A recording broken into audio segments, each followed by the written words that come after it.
Hi, everyone. Welcome to Beacons of Balance. We're here today with, of course, Linda's here, and Mel is continuing on from our last week's episode. So we're excited about that. So I want to thank everyone. If it's your first time coming, this is called Beacons of Balance, about living in balance. It's a world of duality. It's up, down, left, right, black, white.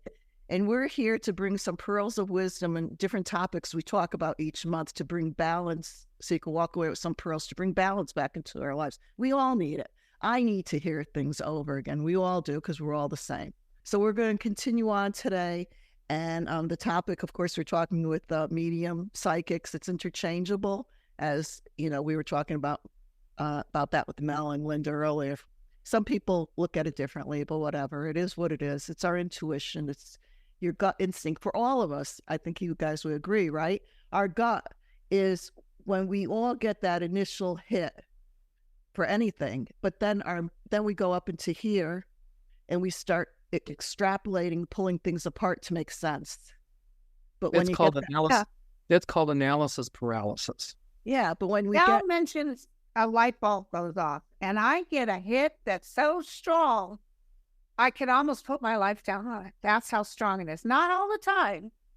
Like, I'll know something, and I know it, and I'll just say, I know this, and I just want you guys to know I know this. And he'll say, my light bulb just went off. They come through.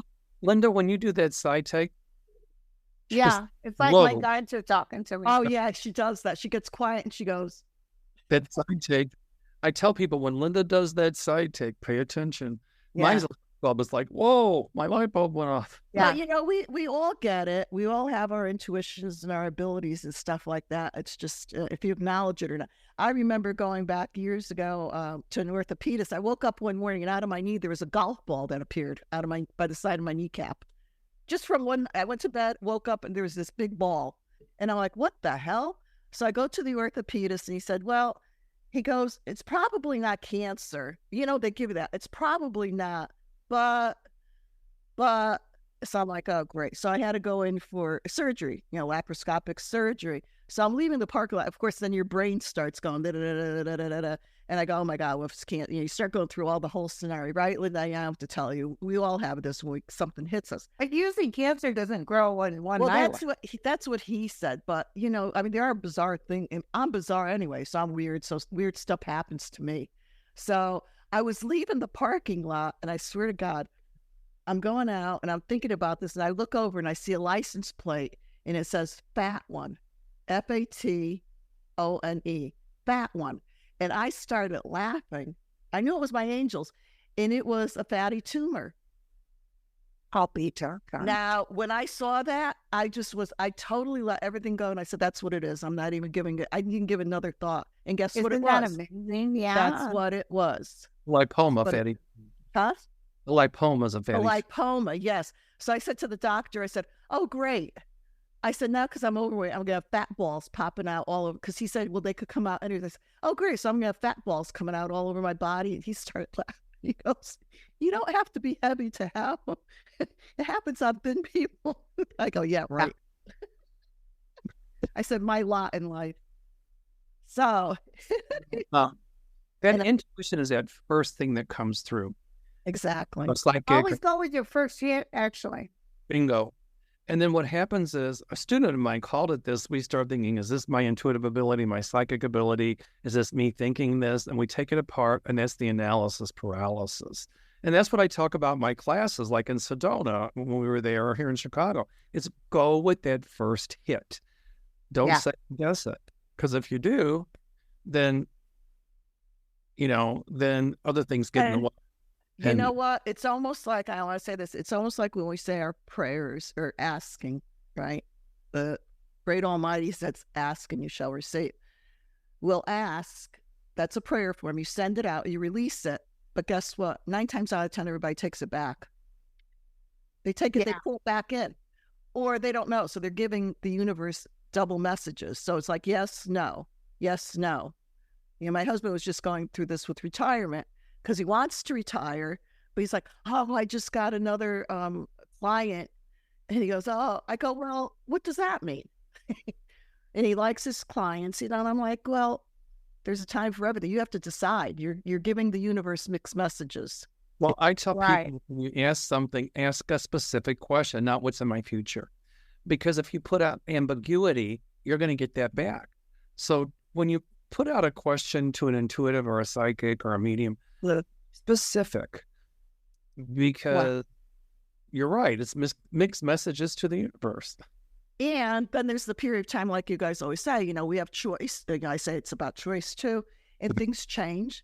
So the landscape changes. Anything could veer around, you know? Right. We have choice, right? Free will. You free will into it. And a lot of times people sabotage themselves. But you don't have to let them sabotage you in the process. Yeah. Well, that was, yeah. Tell me No, about it. I think we all have to kiss a few frogs. I kissed the whole zoo. Oh, yeah, honey, I did too.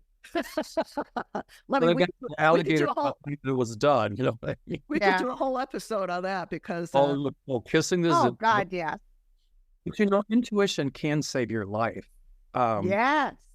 I had cancer, oral cancer, and I went to an immediate care place, and they looked at, oh, it's a little blood clot in there, nothing to worry about. And I thought, oh no. And I told my husband, I really think this is cancer. And then one doctor, I said, you know, maybe you should talk to a therapist because maybe I thought, no, it's in my throat. And then I went to an oral surgeon. Well, it doesn't look like much. And this is right before I went to Sedona. Take these antibiotics and it goes away. It's better. Where did you, I'm sorry to interrupt though, but this could be helpful for the audience also, not for people to go crazy, but just to be aware. Where exactly did you have, it was like under the tongue, on the palate, on your throat? No. Your throat, where was?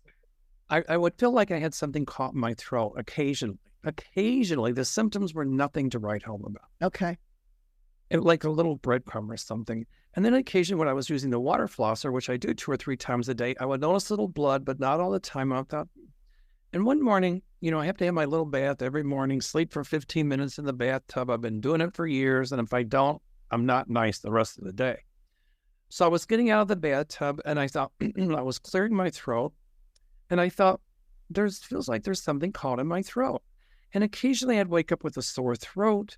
I thought it was from snoring. Or if I'd look back at some of my YouTube videos, I thought I really sounded hoarse. Okay, fine.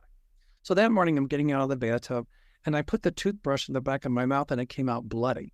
And when I opened my mouth and I put a flashlight back there on my tonsil, there was this gnarly looking thing.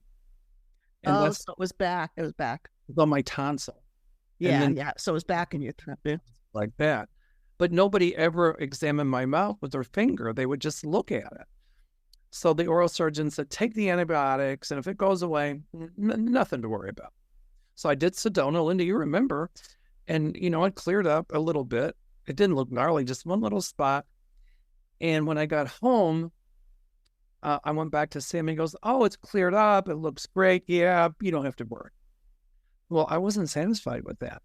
So a couple of days later, one of my friends is a doctor, and her daughter was supposed to come to my office as a client. Her sister couldn't make it, so she came in. And I had taken a picture of it. And I said to my friend, would you look at this, please? I said, here's what's going on. And I explained everything to her. I explained to you. And she looked at it. She said, that looks like cancer. That needs to be biopsied. And you need to have a CAT scan. So she ordered the CAT scan. The next day, one of my clients is an emergency room physician, and she looked at it. She goes, that looks like cancer. And she said, let me get you in to see an ENT because they wanted me to wait for months. So I saw him, and I showed him a picture, and he's examining me with, they take the tube, the scope, and they look. He said, that looks clear. And when he was examining my mouth, his whole energy changed. And when he finished, I said, you don't have a good poker face, and your energy changed. He knew what I did for a living. He said, I really feel this is cancer. I feel a large tumor behind your tonsil. And I said, I'm going to Africa in 2 days. He said, go to Africa, have a good time. Okay. Yeah. So when I got back, I had the surgery, and it was cancer, but my intuition kept pushing me forward. Yes. And then Linda. By the way, did you go back to those other people who said it was nothing? I did. And I said, here's what it was. Oh my God, we're so sorry, blah, blah, blah. And I was sorry. If you listened to them, you'd be dead right now. I said to one of them, rather than being so dismissive, this was at the emergency care center. I said, you were dismissive. You spent 3 minutes with me. You didn't even palpate my mouth. I said, you looked at me like I had two heads. And I said, the next time somebody comes in here with something like this, you need to take the time. And he's, they want them. well, we were really busy. I said, that doesn't cut it with me. And he's apologizing all over the place. Well, all doctors, I'm not, that was the emergency care, but any private, they give you 15 minutes. It's all corporate. It's all like, forget, what could you do in 15 minutes? Yeah, they're running under what could you do if who aren't doctors are telling them they can do. You have to advocate for yourself. You have to have an advocate. Yeah, if you can't do it for yourself, you have to bring someone with you. Like I go with my husband all the time. They know me.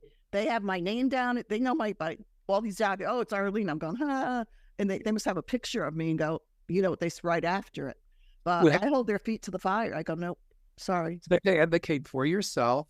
Mm-hmm. And don't let anybody gaslight you when you feel something like that. And for me, it was almost an obsession. It just wouldn't get out of my head. And it was my intuitive ability. And I was having dreams about it even.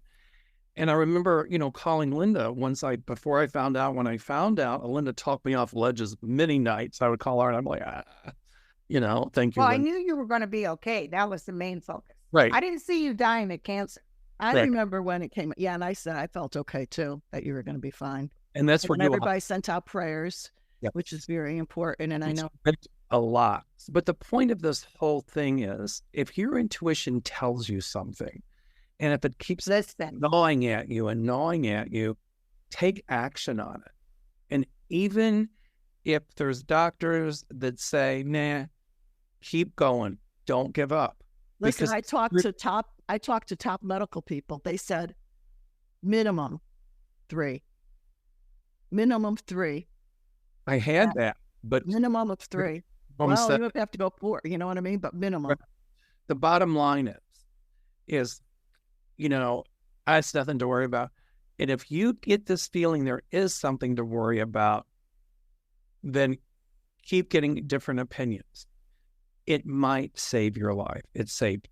Oh, definitely. Yes, that's. Intuition saved my life. Yeah. So there you go. So now let's go back to Mel. It's another Mel, it's a little Mel. So growing up, you grew up you grew up in the South. You were where? I grew up in a suburb of Louisville, Kentucky. When I was a kid, before I moved here, I talked like this. But I've been here so many years, my accent's gone. And if I knew when I was young, I'd have been hanging out with him because his mama knew how to cook. Yeah. Now, do you have siblings, brother, sister, or the sister? Okay. Then is she well, I'm going to say intuitive or whatever. Does she have psychic ability? Does she use anything or no? She doesn't talk about it much. I think we all have it, but yeah. Sometimes it follows in the family lineage, that people will have it. Bent like I am, Does she acknowledge you? What does she think about you? Not what does she think about you? What does she think about you doing the work? Well, she doesn't have much of a choice. I mean, it's my life. So, this is what I've chosen to do. And I'm sure many times, like, when I stepped into my spirituality, I really owned, we always were, I always was, but really did it fully on. You can't go back. You can't deny what you are. And a lot of times if you're with a partner, even your family, like for my kids, because I was raised very Catholic. Do you know what I'm saying? Very black, white. When I started talking spiritual and angels, they looked at me like I had 5. These are my own kids. Looked at me like I had 5 heads. They're like, "Oh, who are you? What are you talking about?" So that happens a lot of times. Growing up in the South, my mom was Catholic and my dad was Protestant. He was United Church of Christ, a very liberal Protestant. He, got born again later on, but whatever. But I remember people, with the work I did, they would say, "Oh, what you do is not of the church. It's that's devil work." Right. And, or what's worse than, in those days, being a psychic, growing up in the South, being a gay psychic, grow up in the South. And I had, a double whammy. But I've heard that it's not of the church, it's not of this, it's not of that. And I'm like, folks, I have a blessing from the Pope for what I do. And then I have people tell me, well, the Pope's of the devil too. And that just really set me. Oh, yeah, evangelicals, they don't, yeah. Well, I won't argue that anymore. I just will not go down there. Yeah. I've had people ask me, I had a lady in here not long ago, and she goes, I didn't come to get rid. I come to save your soul. And I said, from what? And she said, she went on and on. And I said, you have to pay. Well, I'm not going to pay you. I said, then we'll call the police department and let them decide that. I said, Wow. Yeah. I'm Wow, listening. Have you ever had to call the police department? No. I'm surprised she showed up there and did that, because I'll tell you, when I had the store, I had every known religion, including satanic and demonics, that came into my shop. They never stayed because the light couldn't handle it. They kind of bounced out like a rubber ball. They came in and they bounced out. But where was I going with this? I can't remember. I'm not into this. There you go. I'm not into this for anyone's approval or disapproval. Thinking about what the family thinks. My dad's side was very religious, and some of them probably wouldn't approve. But quite frankly, I don't. But she actually booked an appointment to sit down and tell you she was there to save you. Oh yeah, she did. She said, to save your soul. I said, from what? And she said, have you been born again? And I said, no, my mother did it right the first time. Then she said to me, oh, you're a practicing homosexual. And I said, I really did not have to practice. It just came natural. Oh my God. I love it. So it was like, I mean, maybe the old me would have sworn her and thrown her out. But, I heard what she had to say. But then when she said, I said, you need to pay me my $200. Well, I'm not paying you. And I said, ma'am, we're done. Did she end up paying you or not? I said, you can leave. And she said, will you take a check? I go, oh, no. We won't take a credit card check because I'm not giving you the ability to stop payment on it. It's cash. And you knew that coming in. Good I said, no, Did she pay?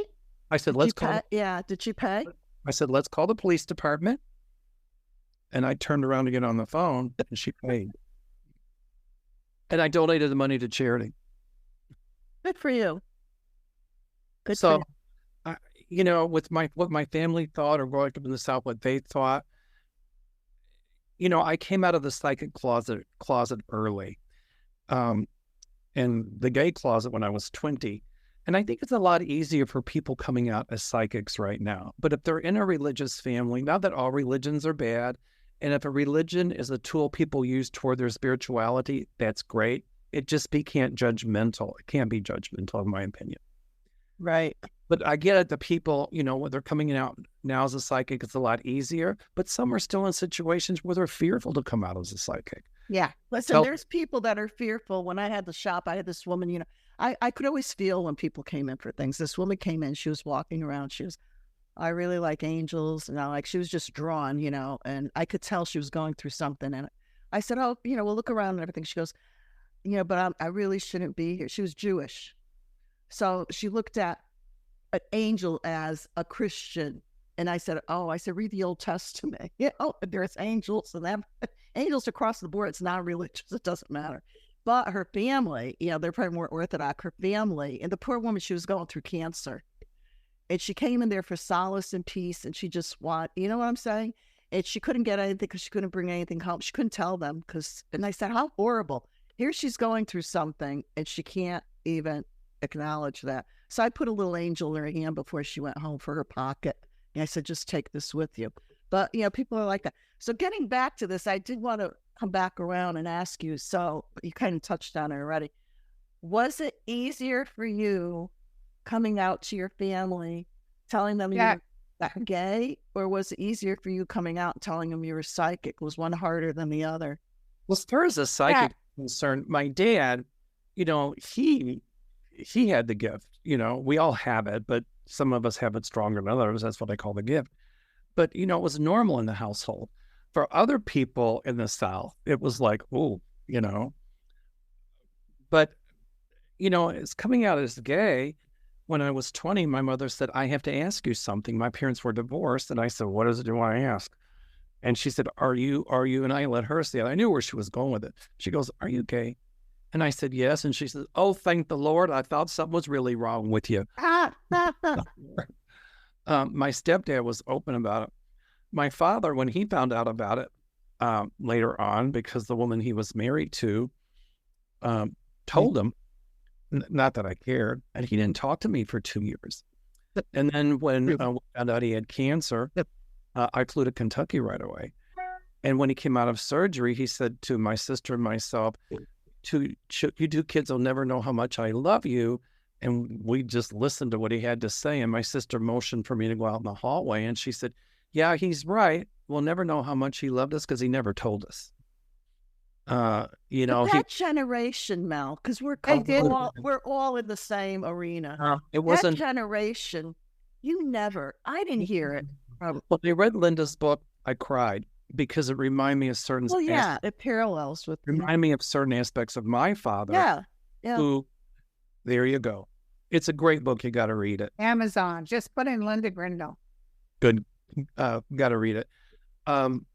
My father to everybody out there was so nice and everybody loved him. But at home, sometimes it was like, who changed the channel to the Texas Chainsaw Massacre?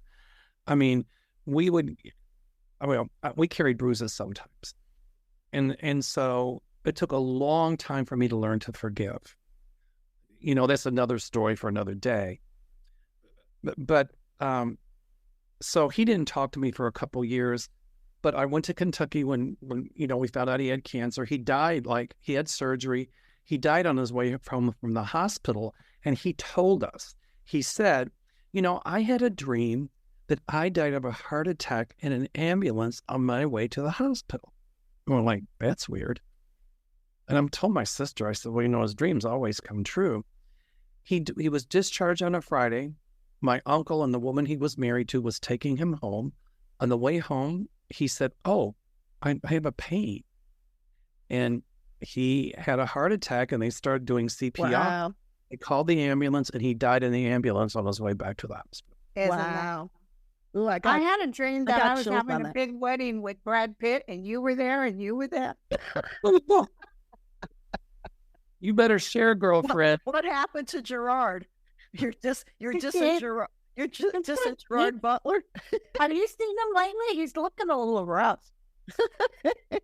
But I do understand how difficult it can be for people if, the families are judgmental and the ultra right-wing, supposedly Christian, whatever. That's not Christianity. It's hard for them, people to come out as a psychic or to come out with whoever they are if the religion doesn't agree with it. All of the things that we go through or that are part of us or whatever have been around since any of us took the first breath on this planet. It's been there. It's been in every family unit has it. You know what I'm saying? But they didn't address this. Stuff was put under the carpet. I remember having a female cousin who's in spirit now, but she was gay. I knew she was a little, as a kid, she was a little different, but I loved her. She was wonderful. But, the relatives would talk, you know what I mean? Like they would keep it shielded and under. And I'm like, oh my God, how horrible. How horrible to have to grow up like that and everything. Something that I love very much was a certain religion, and I'm not anti-religion. And when that person came out as gay, he was shunned by the religion and the family. And he said that he had to be who he was. Otherwise, he knew that he wouldn't make it. Not that he was suicidal, but that he just couldn't live a lie. Right.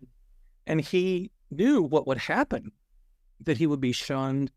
And to this day, the ones that are still living, that are still of that religion, it's like you don't exist. Yeah, that's sad. But you know what? Bad on them, but Bad for but not for him.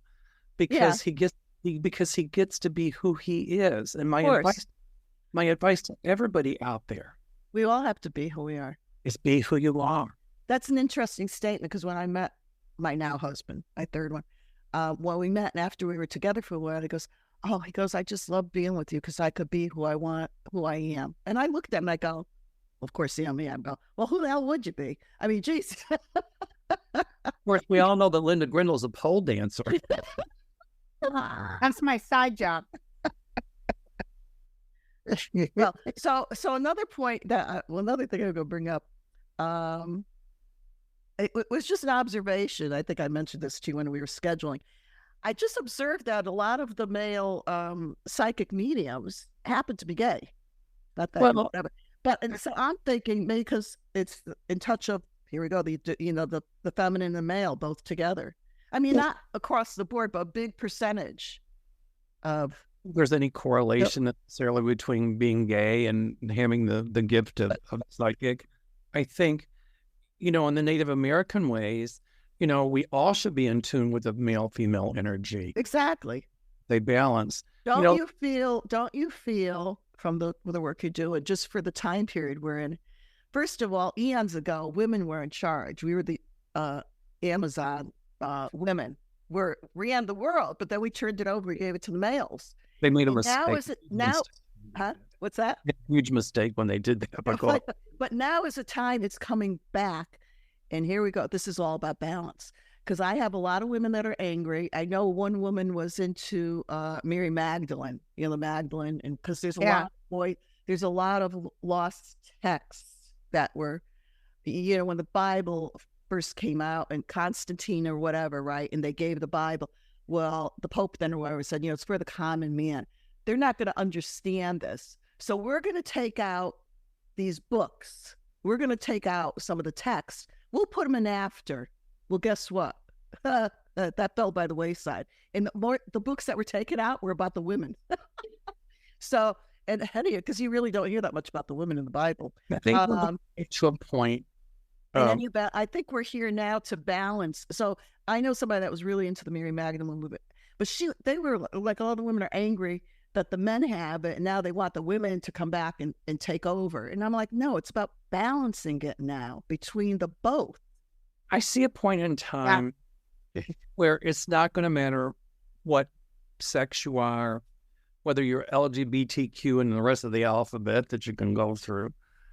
It's going to matter what you are as a person and what you can contribute in your job, how you can help others. I mean, there's always going to be people who won't like it, but I see them becoming the small minority, and the rest of us saying, live and let live. And we don't care who you sleep with. We don't care what two consenting adults do. We don't care about, what your gender identity is. We don't care, if you're gay, straight, bi, whatever. It's just okay to be who you are as long as it's being a productive. Well, it's also there's one step beyond that persona. You're saying that's human related. Correct. There's another step you can go, which is being connected to source, Bingo. And that connected to source, I'm talking true source, not the judgmental stuff that some people do when they supposedly are religious. Connected with true source is about acceptance, tolerance, love, understanding. That's connected to source. That's what Jesus and all all about. Well, my native tribes, it was a woman that was in charge. The men went out to go get the beef. But the women were the ones who held on to their values, did the tents, made things, made food, bore the children. It was the women that kept things going. And they also didn't care if you were attracted to the same sex. Right. And because they were awake, they were living in the now. Correct. A lot of native tribes felt that people who were gay were blessed with both spirits, and that they became the medicine people, the healers, and some of the warriors even. I mean, they didn't sit in judgment, everybody. That's the whole thing. It's the judgment. We have to get out of the judgment. And any of the religious fanatics or whatever, whoever they may be, they point the finger. And I always say, you're pointing the finger, where are the rest of them pointing to? That's right. Yourself. And I always say, get out of here. Most of us are in here and come from here. Everything comes from here. If it's not from here, it's totally, for those that are listening, I'm pointing to my heart. It just falls on. I'm not here to prove or disprove anything to anybody. I want to do my work. And me doing my work or living my life, maybe other people will see that and it will help them potentiate their abilities and to be themselves. It's right. Simple. So just let me clarify to everybody that's listening. We're not here to knock any religions or anything, even though I come from a spiritual vein. We're spiritual. People go and they need to go into the buildings because people gather there and it is felt, the energy in that. Patrick Swayze he was being interviewed by Barbara Walters, of course, many, many years ago. And I don't know if he was practicing Buddhism at the time. And she was asking him about that, about religions. And he said, you know what? He said, all religions across the board, at their core, at their center, have the truth in it. They all have they come from the truth. But he said, what happens is they turn it into this. And for people that are listening, the fingers rubbing together, it's about the money. And it's such a true statement. You know, it becomes about the money. So, and anti-religious, absolutely not. I do like to go to mass. I do like, you know, the pomp and circumstance of it. The ceremonies, yeah. But also, you know, when you get people singing and moving, I used to love to go in the South to the Black Baptist churches because people were singing, they were moving, and the energy of it was and just... it vibrates right into your soul. It's like Linda with the Native American, the beat of the drum, the boom, boom, boom. The energy is just so uplifting. Or when I'm in Hawaii and I see, you know, people doing the hula, and just to listen to the music, to me, that is so spiritual, you know? And you said, like, I don't care if you're Buddhist, I don't care if you're Hindu, I don't care if you're Catholic, Protestant, whatever. You know, it's just about the energy should be uplifting and healing and not judgmental and hurting others. So on that note, as we're wrapping up, I want to let everybody know the first Wednesday of each month, and this came from my guidance, and I used to do this when I had my shop, doing a world peace prayer for the world, meditations, the first Wednesday. So you'll see that air the first, actually it's May 1st, it'll be on, or was on. But it'll be every first Wednesday of the month will be dedicated to that. And it was something we needed. You know, Linda on her channel, you know, does prayers for people. I'm overwhelmed with prayers. What I heard is it's time, we need it. And it's so funny. Other people that, you know, that I'm looking at as guest speakers, that they have the same message that's coming through that I hear from them that they're saying. So it's going around, and we really need to join. It doesn't matter what we're cut from, different walks, whatever, it doesn't matter. When you come together and you send that out, and people that have transition or have near-death experience, that they say when people are praying, like everybody, Mel prayed for you, and I'm sure Linda, everybody prayed for you when you were going through your cancer. It's like ribbons of light that are sent up that they see. They actually see it. They see that energy. It's so important. Praying for peace or meditating for peace is contagious. You know, you do it and other people feel that ripple effect. Yeah. And they do it. And it just, and then it grows exponentially. So. And it doesn't take a big amount of people to make the change. So that's another important thing, because it replicates. Starts with one. That's it. Yeah, that's it. Thank you again, Mel, for taking time to be here with us. For everybody out there, thank you for seeing, listening, hearing us. And as always, Linda. Be the change you want to see. That's right. I love that. And from our hearts to yours, in total joy, love, and peace. Remember to subscribe, like, send comments and everything. Help us grow. And have a great one. We'll see you next time. And buy Linda's book. Take care, guys. Love you. Bye, you guys. Yeah. Bye-bye.